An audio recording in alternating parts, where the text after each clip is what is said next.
What's up, Sports is a Job podcast listeners?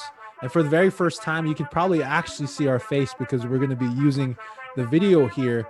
And as I was telling our guests, I'm wearing this icy jersey, this icy hat. I'm looking good, looking fresh. When you look good, you feel good. You perform good. So this is going to be a good podcast episode. But I got the two people behind the Rookie Contract podcast that you've seen.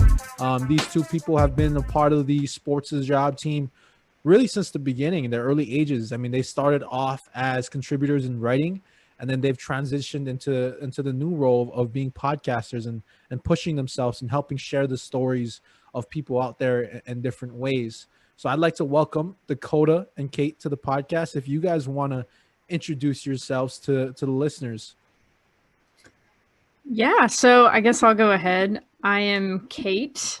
As Colby said, I've been with the Sports as a Job community since probably around April. I'm roughly around there, but it's been a great experience. And me and Dakota just started on this podcast because he was just like one day thinking this would be really awesome to start this whole thing. And I think it's been really cool to just be able to meet people in this sports industry that are kind of going through the same things that we're going through. So why not kind of put two and two together and go for it?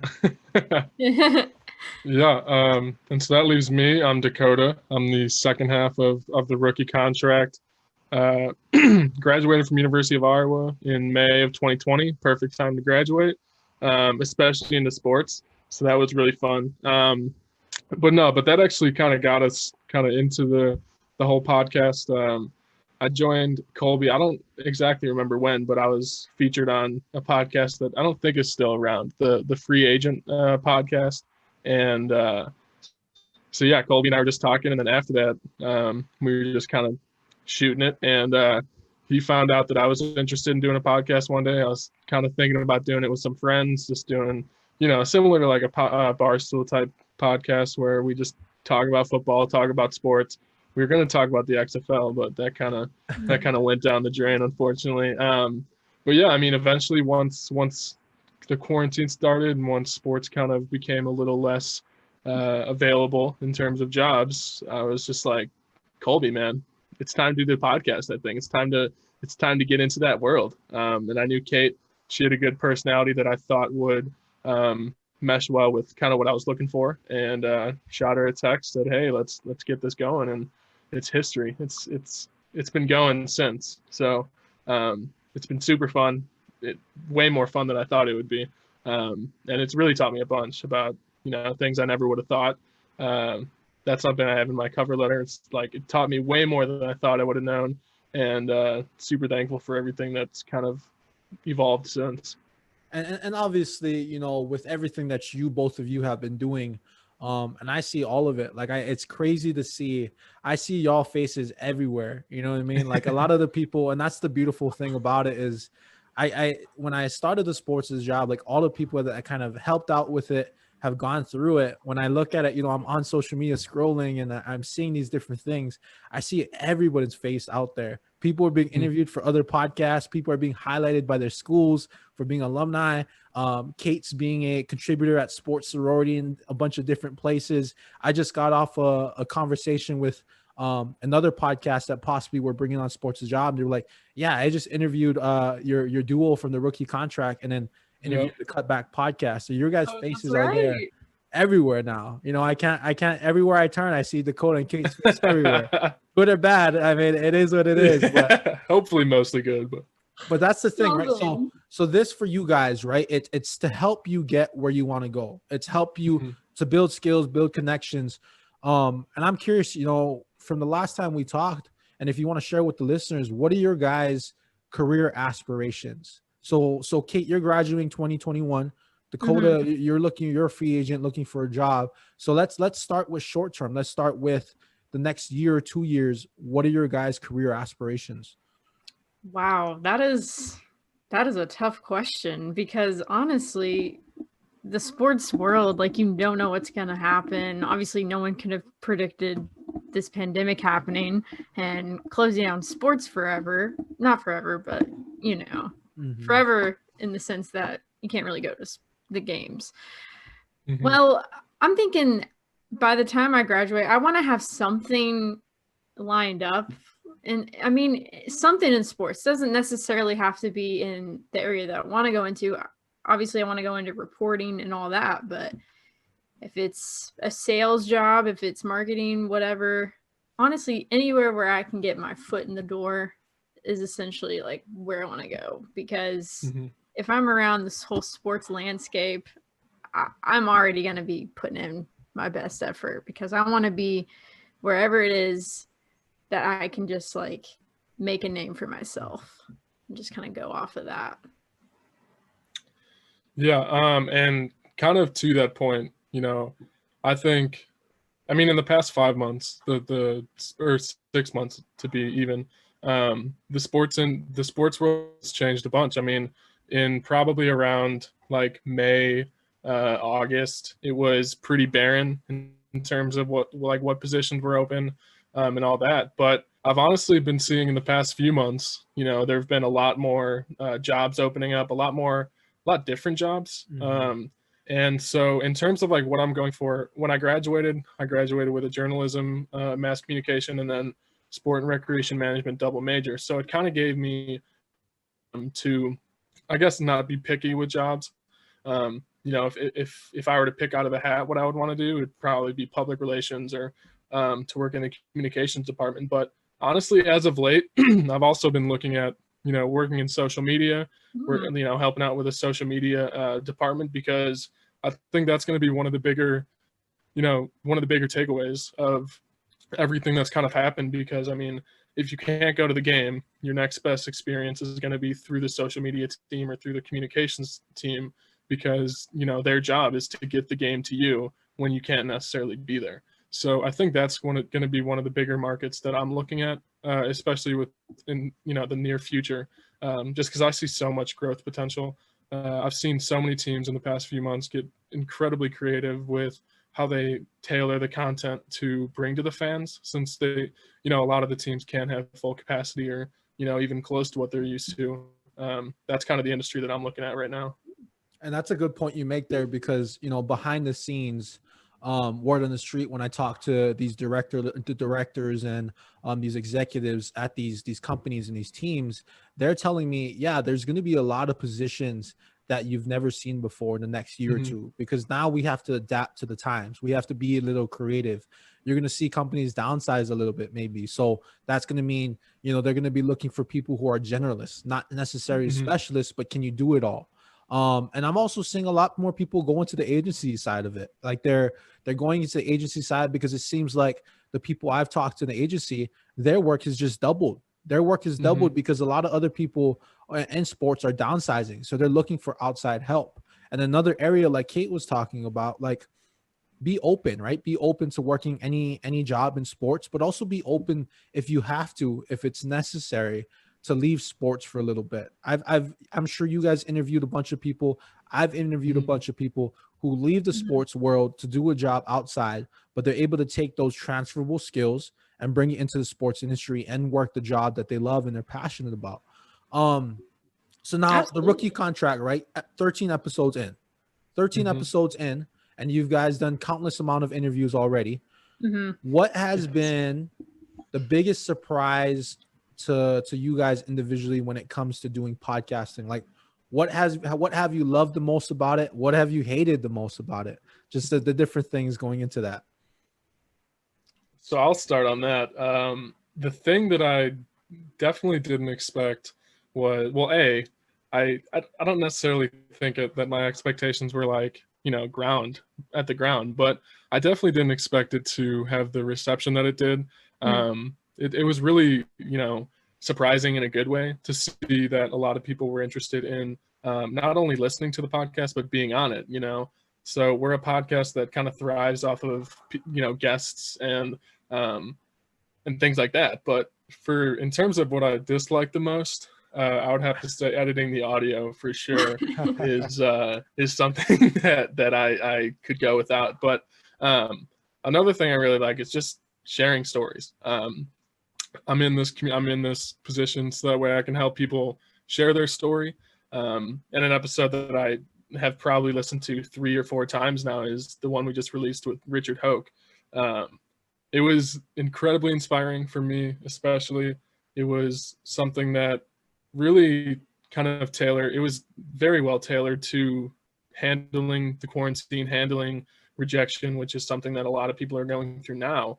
And I think that, being able to share that with someone, I got a couple messages about how it kind of helped them get out of a rut. And so I think being able to do that is kind of, you can't really describe that feeling, and I know you just posted something not long ago about how it was, I think 3 episodes in or 3 days. I remember the number 3, but you were able to make an impact on someone that you probably wouldn't have been able to, had you not had the podcast. So I think that's been one of the few things that has been kind of helping me keep going. It's hard not to wake up and be excited to share some stories that could help impact other people.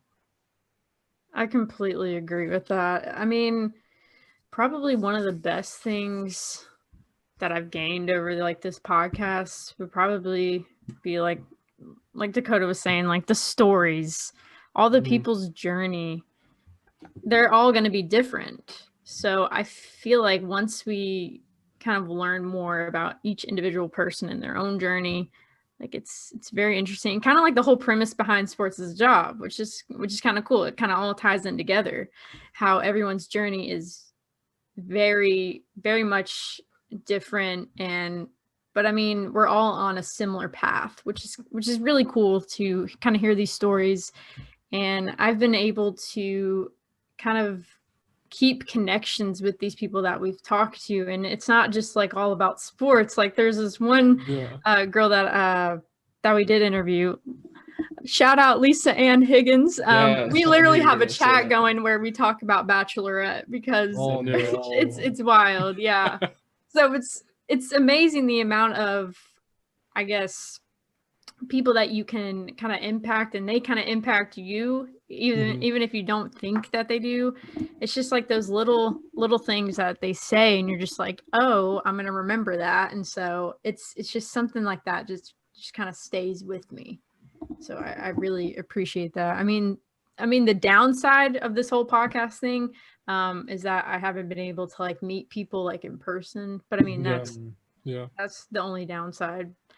But I feel like this is like the best that we can do with what we have throughout this pandemic. So even if it is on a Zoom call, I feel like I'm still kind of like interacting, communicating with these people, and we kind of see like everything that's going on. Like you see all my weird quirks that I do, and it's good. We all have fun with it. You see, it's kind of like I'm there in person with them. It's interesting to see. So, Dakota mentioned that reception. I was so glad to see the reception you guys got when you released your first couple episodes, because as you mentioned, I was thinking about my first 3 episodes. I think I had like 5 listeners in total on the first 3 episodes. And that's what I was thinking we were doing. Yeah, that's what I was expecting. Sure.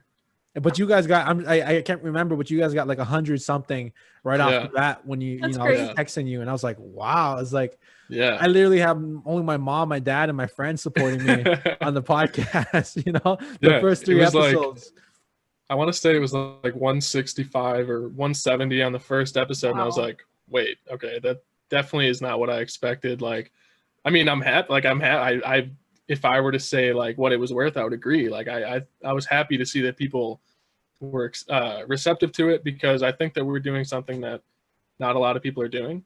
I think that we're hitting in that we're a market that is not necessarily untapped. Like we're definitely not like the only people talking to people that are fresh into the industry, but I think that we get a perspective that a lot of people can like relate to, and a lot of people can see themselves in, because we're all going through this. Like the whole thing that I've noticed with the SM sports, which I'm going to be fully transparent, I don't even know what that means. I don't know what SM sports means. Isn't it social media but sports? I do. That's what I was thought thinking. so. I just thought it sounded sports.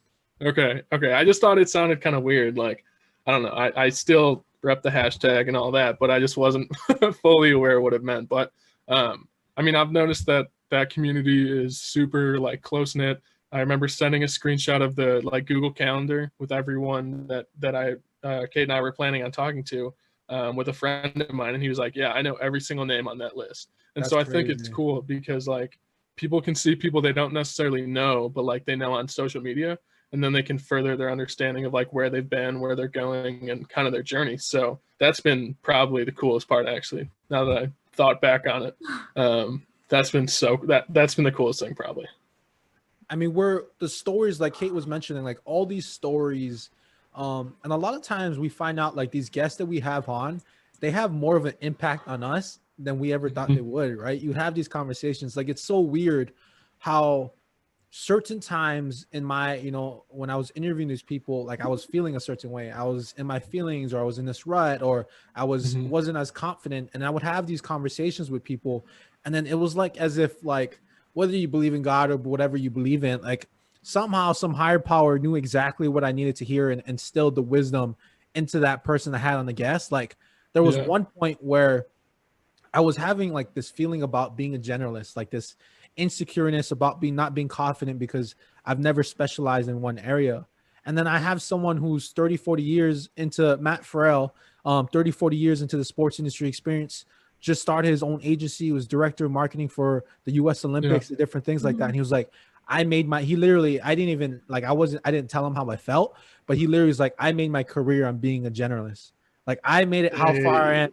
I was never a specialist. And I was like, I don't know who told you what I was feeling. And I looked him in the eyes with the biggest smile. And I was like, I don't know. I was just like, what is going on? Like you just answered all my prayers. You just let everything out of me go. And it's cool to see all of that happen. Were you guys nervous at all when you guys first started doing it? Like, was there any nerves, or was there anything that you kind of had to work through? Or, I mean, both of you are pretty outgoing anyways. And Kate, she's in front of the camera and stuff. First, we weren't really sure what to expect. Like we had to work through the kinks.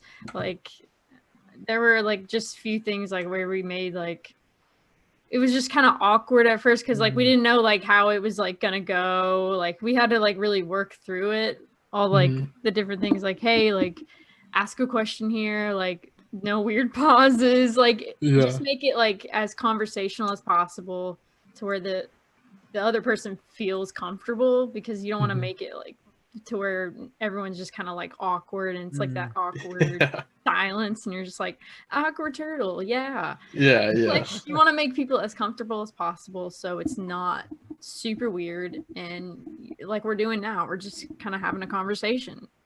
And to exactly what Kate was saying, like the first recording we did with Anna Lee, I remember I was pretty thankful that it was her on the first episode, because she really helped with carrying the conversation. She was super outgoing, super easy to chat with.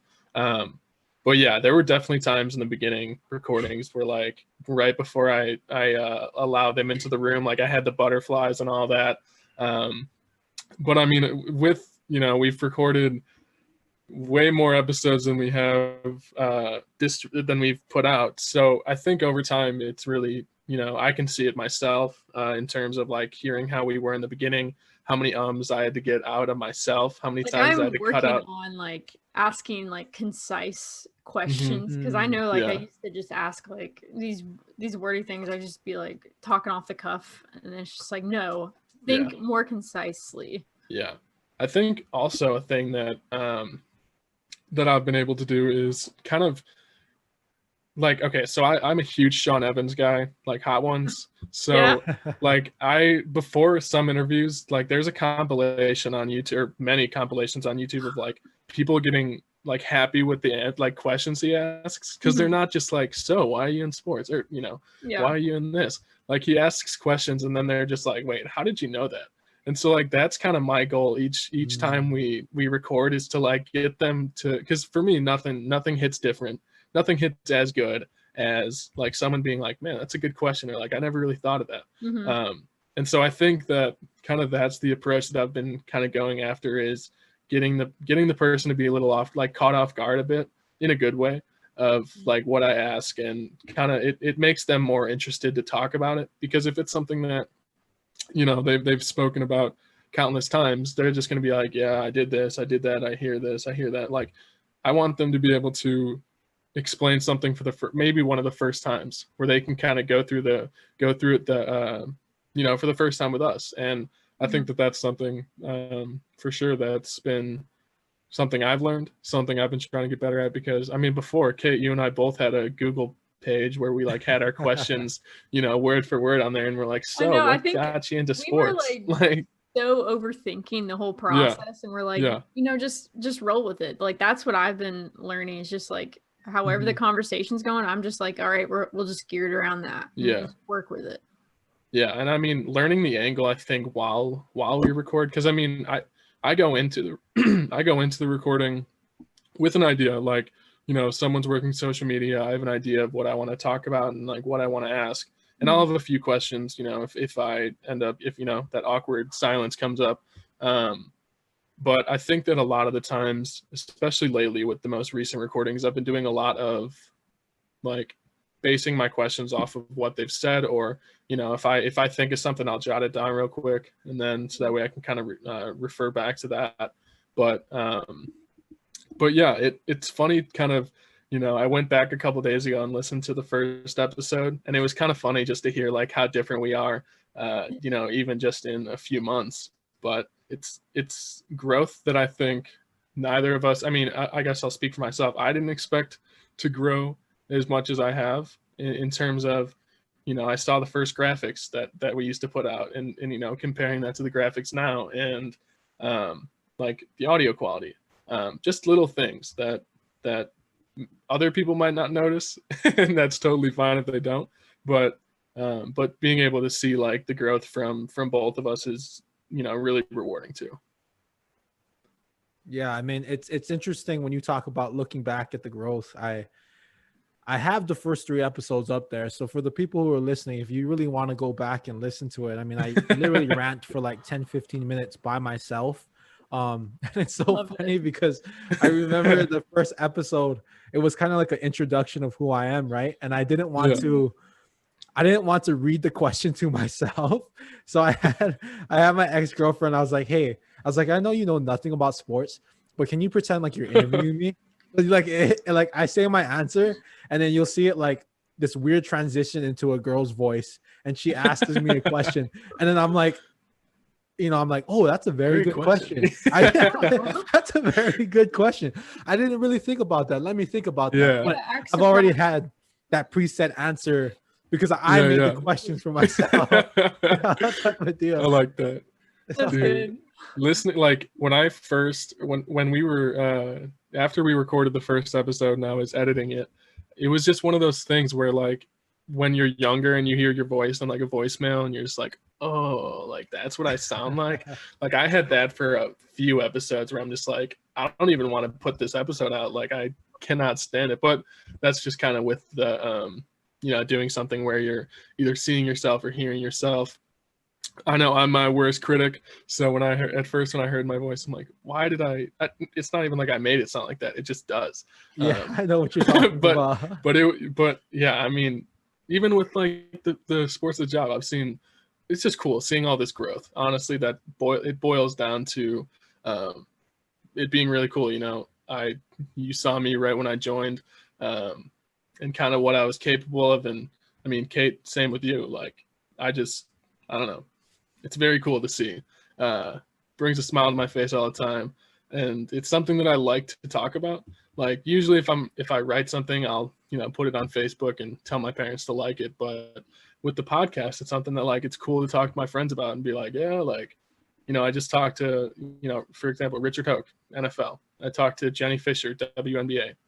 I talked to Jennifer Fisher, the Green Bay Packers. Like, no, but it's just cool to see. Yeah, I know. I remember like reaching out to both of them, and they both responded in the same kind of like 48-hour window, and I would always be like, wait, okay, Jennifer, which one is this? Like, can't get it yeah, exactly. But yeah, I mean, that's pretty much.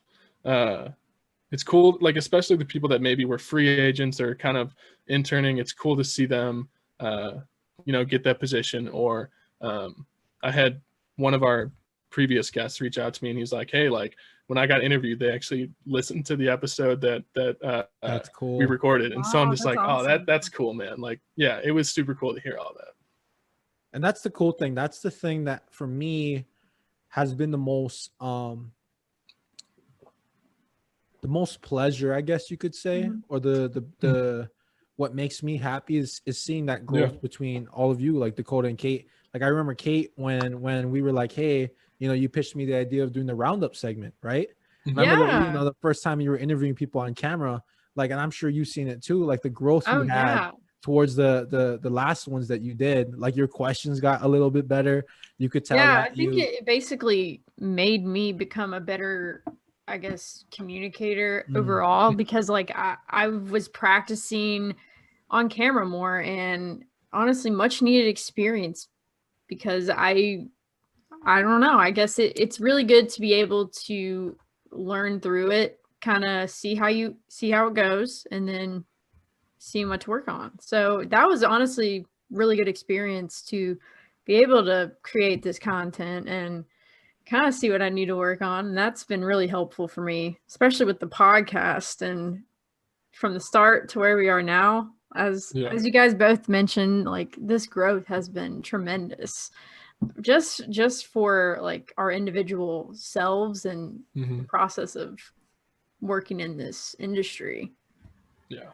And people, practice makes perfect. That's exactly. Practice perfect practice. Absolutely. And you have to, like, everything that both of you have been saying, at the core of it is action. Without the action, without your guys' willingness to be like Dakota, you know, when it came to articles, like, hey, what do I need to work on? Do I need it longer, shorter? Kate, you know, improving on your on camera, on the podcasting, on the articles. Without your guys' willingness to take action and initiative to do things, this growth would have never happened. So that's an interesting mindset that for the past couple of weeks I've been trying to dive into is the people who are willing to take action compared to the people who are kind of not willing to do it or shy to do it. How do the people that take action, what are they thinking about?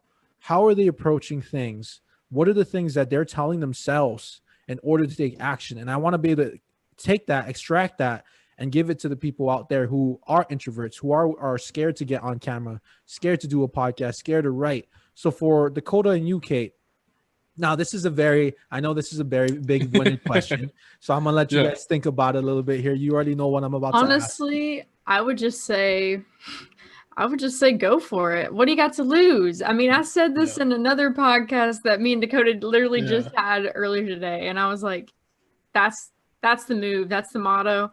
Go for it. Because honestly, you really don't know what's going to happen. Like I was saying, like no one could have been prepared for this pandemic happening. So and if you were, I got some questions for you. I mean, we're ready for this. I want my lottery numbers too. But just being able to kind of take any opportunity, go for it, whatever it is, because I mean, the worst you can do is get a no, fail, whatever. But that means you keep on going. Like that's not gonna interrupt with what you want to do. But how for you, Kate? So I want to go dive a little more deeper for you, Kate, because you are a woman in the sports industry. You're a woman that's aspiring to work in sports and do that sort of thing. Absolutely. And it's a different game. Like I've recognized it, and people out there need to recognize it's a different game for you. It really is, right? Because I think for you, when you're getting on camera, you're putting out content, you have a lot more to worry about when people judge you compared to men do. Like people will judge you on how you look or how you say things or you being a woman. And the matter of fact is that women in the sports industry, unfortunately, you guys have to work 10 times harder compared to your counterpart, a man who doesn't have to do as much.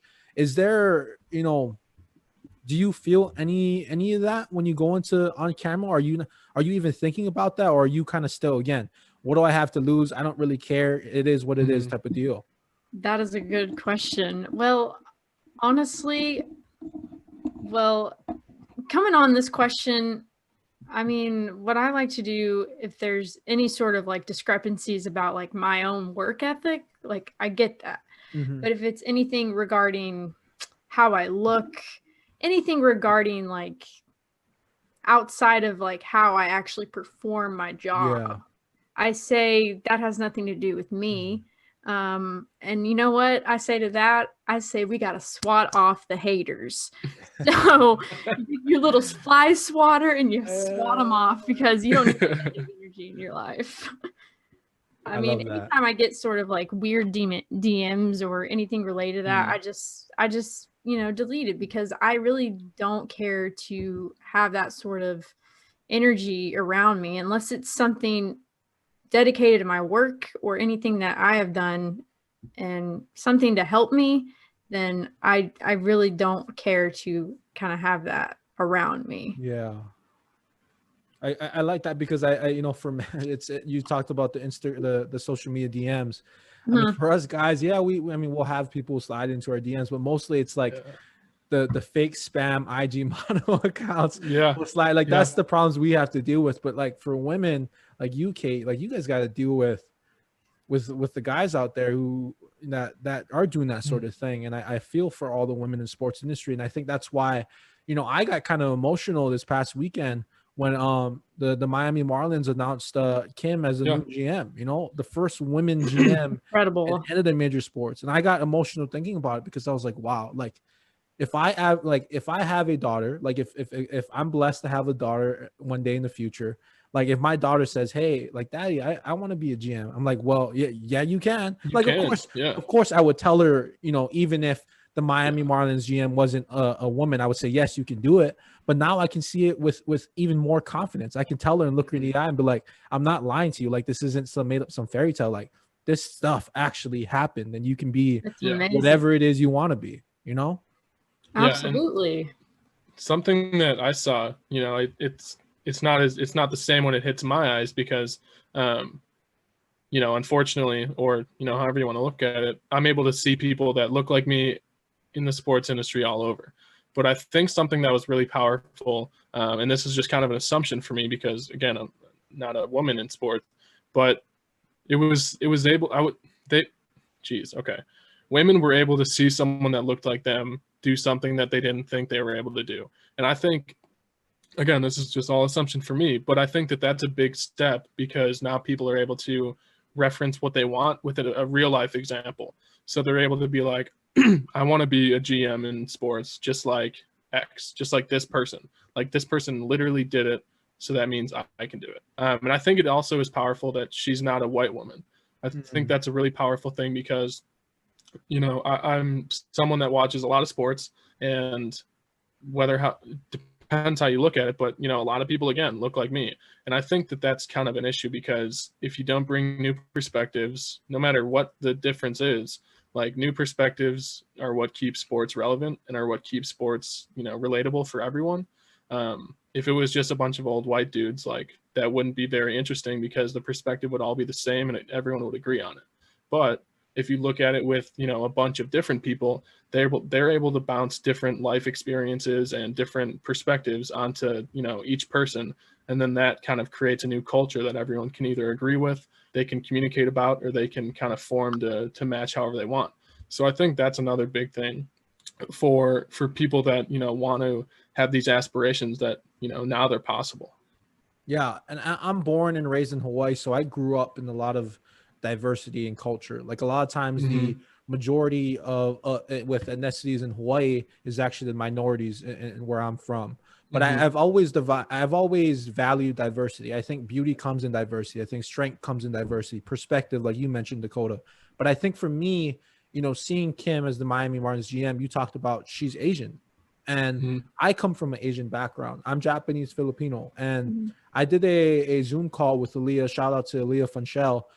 She put together a Zoom networking call that I got to talk to some high school students. And I noticed that there were some Asian students and minorities in there. And I was like, hey, like, this is a big step forward for all of us, for the whole sports industry. Because for me, as a Filipino and Japanese, the expectation is that I was going to work in the medical field. I was going to be a nurse. I was going to be a doctor, a physical therapist. Like that's what's expected, right? Because we get this pressure, you know, from my grandparents who came from the Philippines to the US. They get this pressure to say, hey, you should go work in the profession that you for sure will know provide a lot of money and make you feel secure for your future, your family, and yourself.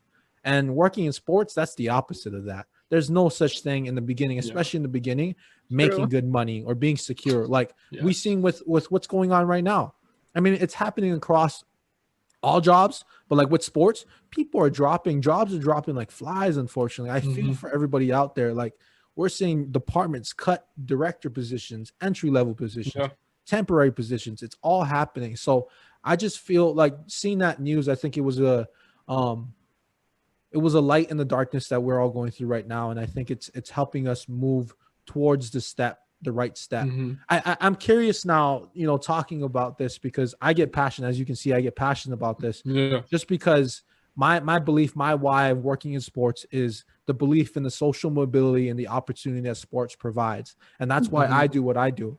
So what is your guys' why? Like, why did you choose sports? I mean, you're going through the struggles, Dakota, right now. Like you could probably go get a job elsewhere, but you're super adamant on working in sports. And Kate, you're thinking in your head, I'm about to graduate in 2021.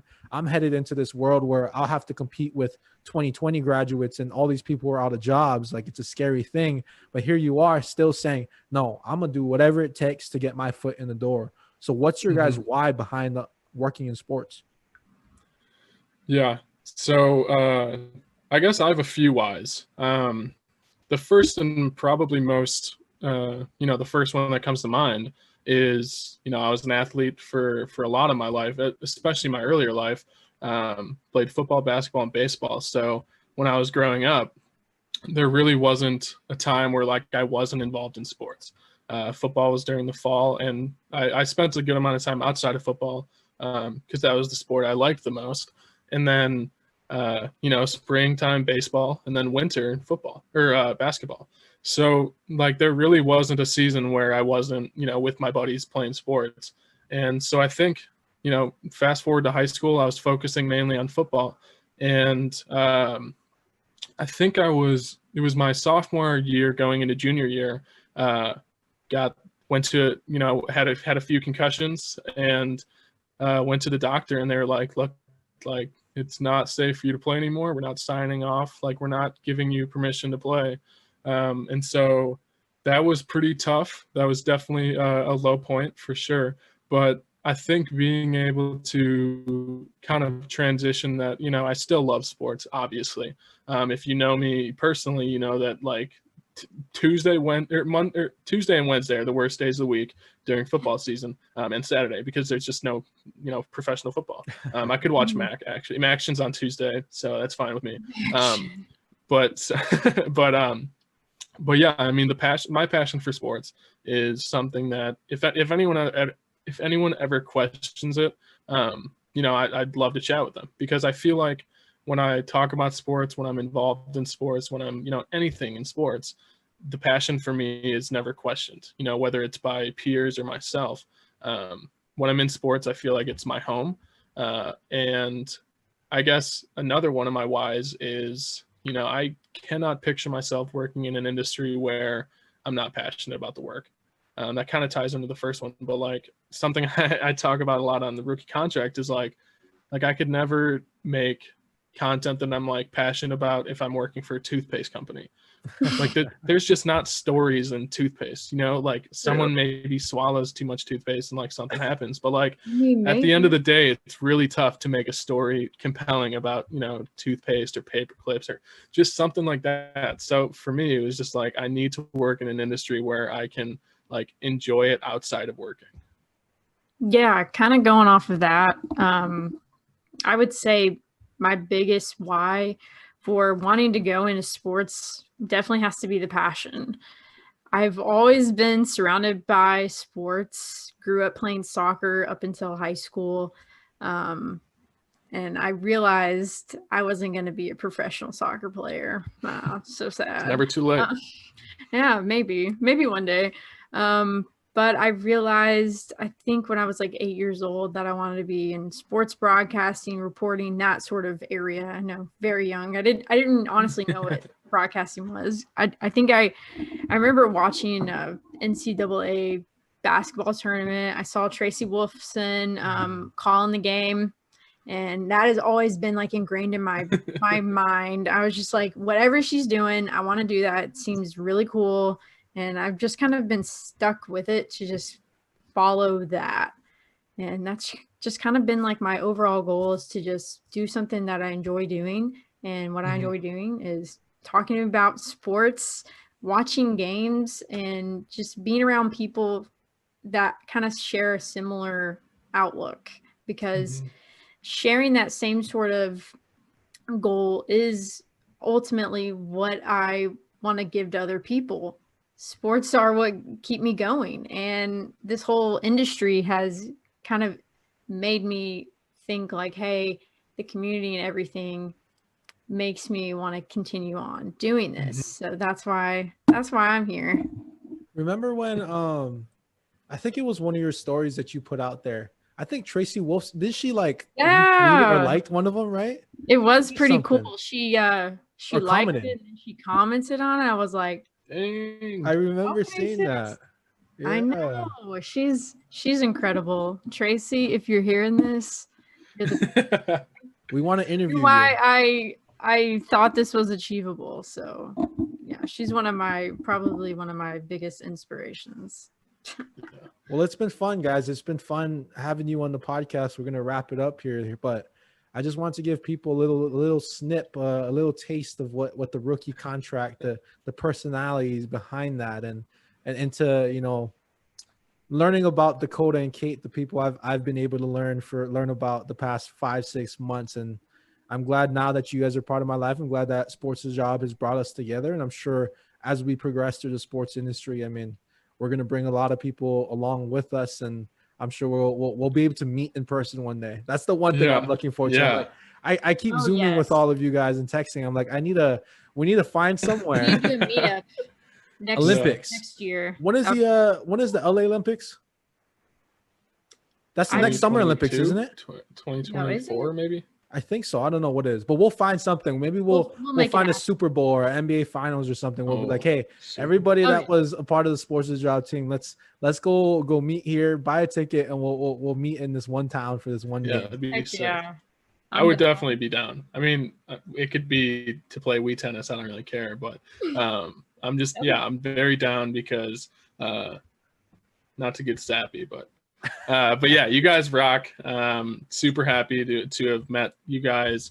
Definitely a big impact on my life, big impact on kind of my journey, and definitely appreciative for every one of you guys. You know, no one of you guys kind of go over the other, and so I think it's a good family to be a part of.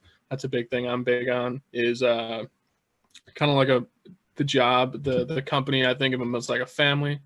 We all go through stuff together, and I think that family is really what helps everyone kind of get through it. You know, stuff isn't easy all the time, but you know, when you're able to have those people you can lean on, it makes it a whole lot easier. We're talking to all of you Sports' Job listeners and everybody in the community. Yeah. Dakota was talking about you as well, and that's what I'm talking about as well. Is like everybody that we've interacted with through the social media, the podcasts, and the articles that we get to speak to. I mean, you're all part of this family. So send us those DMs, message us. We love to hear from you guys. We love the questions. We love to chat. Dakota, Kate, can you plug your guys' social media, your individual social medias, and then plug away at the rookie contract social media as well? Yeah. So I'll start with the rookie contract. On Instagram, it's at the rookie contract. On Twitter, it's at rookie_contract. And then my Twitter is at Dakota Zientek. Tough to spell, but you can find me that way. And I don't have a personal Instagram, so I'm just get you on IG, man. I know. It's bothering me. I know. I'm repping the brand. So so I'm here for the team on the front, not the back. He's repping the brand. My Twitter and Instagram, they're under the same name. Kate Norum, which is my name. Nice. Because we don't like to trick people. Using other names on other social media accounts. I know. That's Someone so stole weird, the Twitter right? one. That's crazy. That's so lame. Yeah. So follow us up. I guess, yeah, an easy way to find us is our link tree. It has every one of our links. So I can send that over to you, Colby, and I don't exactly know how to look up a link tree, but I know if you click on our link tree link, it sends you to it. So it's easy enough. Just one click and you have all of them. Well, thank you to all of you Sports the Job listeners for taking the time to listen. If you do have social media, follow Kate. She keeps it simple, keeps it basic, easy to find. Don't listen to Dakota there. Thank But, you.